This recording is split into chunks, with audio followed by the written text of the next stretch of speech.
മരിക്കാൻ കിടക്കുന്ന ഒരാള് സൂറത്ത് യാസീൻ കേട്ട് മരിക്കുന്നത് നല്ല മരണത്തിന്റെ അടയാളമാണ്.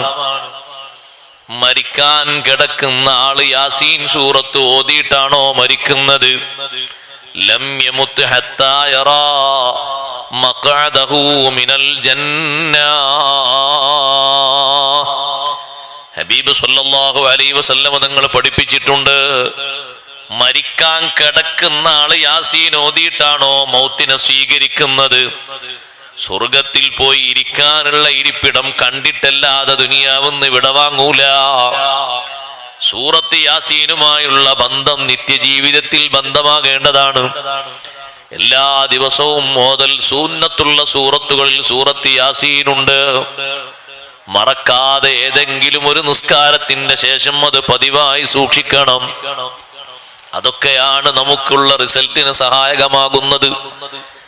മൗത്തിന്റെ നേരത്ത് ശിഷ്യന്മാര് യാസീൻ സൂറത്ത് ഓതിയപ്പോ ഇമാം ഷാഫി റളിയല്ലാഹു അൻഹു സന്തോഷത്തോടെ വിടവാങ്ങുകയാണ്. സൂറത്ത് യാസീൻ തീരുന്നതിന്റെ മുമ്പ് തന്നെ ഈ ലോകത്തിൽ നിന്ന് വിടവാങ്ങിപ്പോയി. യാസീൻ സൂറത്ത് മരണാസന്നനായി കിടക്കുന്ന ആൾ അടുത്ത് ഓതൽ സുന്നത്താണ് എന്ന് മസ്അല എഴുതിയ ഇമാമ്, അത് നമുക്ക് പഠിപ്പിച്ച ഇമാമ് ജീവിതത്തിൽ അത് അനുഭവിക്കുകയാണ്. സൂറത്ത് യാസീൻ ആ നേരത്ത് എല്ലാവർക്കും ഓതാനൊക്കുമോ? ഓതാൻ എല്ലാവർക്കും ധൈര്യം വരുമോ? ആ നേരത്ത് സൂറത്ത് യാസീനിന്റെ ഒരു ശബ്ദം കേൾക്കുകയാണെങ്കിൽ മരിക്കാൻ കിടക്കുന്ന ആൾക്ക് എന്തൊരു സന്തോഷമാണ്. മാത്രമല്ല സഹോദരങ്ങളെ, വിശുദ്ധ ഖുർആനല്ലേ ഓതുന്നത്. ഖുർആൻ ഓതിക്കൊണ്ടുള്ള മരണം ഏറ്റവും നല്ല റാഹത്തുള്ള മരണമാണ്. ഖുർആൻ കേട്ടുകൊണ്ടുള്ള മരണം വലിയ സന്തോഷം നൽകുന്ന മരണമാണ്. അള്ളാഹുവിന്റെ ഖുർആൻ കേട്ടുകൊണ്ട് ഈ ലോകത്തിൽ നിന്ന് വിടവാങ്ങാൻ കഴിയുന്നത് എത്ര സന്തോഷകരമാണ്. ബഹുമാനപ്പെട്ട നഫീസത്തുൽ മിസ്രിയ്യ റളിയല്ലാഹു അൻഹ വഫാത്താകുമ്പോഴും ഖുർആൻ ഷരീഫിൽ നിന്നല്ലേ മഹദി ഓതുന്നത്. മരണമാകും എണ്ട് ബിണ്ടില് ഓതി അൻആമാനേ,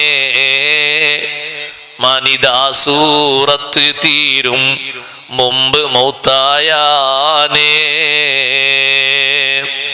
അതിന് ഖുർആനുമായി ബന്ധം വേണ്ടേ സഹോദരങ്ങളെ?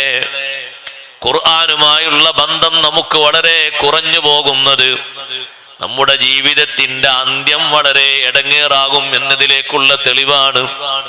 വിശുദ്ധ ഖുർആൻ ഓത്ത് ധാരാളം പതിവാക്കണം. റമദാനിൽ മാത്രം ഓതാനുള്ളതല്ല ഖുർആൻ. ആരെങ്കിലും മരിച്ചയിടത്ത് മാത്രം ഓതാനുള്ളതല്ല ഖുർആൻ. നിത്യജീവിതത്തിൽ കൂടെ പിറപ്പാക്കി കൊണ്ട് നടക്കേണ്ടതാണ് ഖുർആൻ.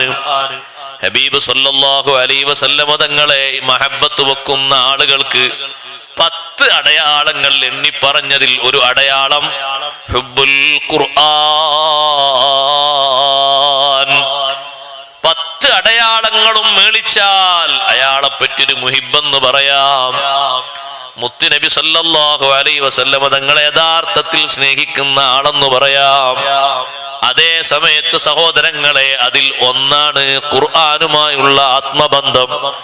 വിശുദ്ധ ഖുർആനിനോടുള്ള മഹബ്ബത്ത്, താല്പര്യം ജീവിതത്തിൽ അത് കൂടുതലാക്കണം. സഹോദരങ്ങളെ, വിശുദ്ധ ഖുർആൻ എന്നും നമ്മുടെ കൂടെ കൊണ്ട് നടക്കുന്ന, നമുക്ക് സമയം ചെലവഴിക്കാൻ ഏറ്റവും ഇഷ്ടമുള്ള ഒരു വിഷയം പരിശുദ്ധ ഖുർആനുമായി ബന്ധപ്പെട്ടുള്ള ജീവിതമാകണം.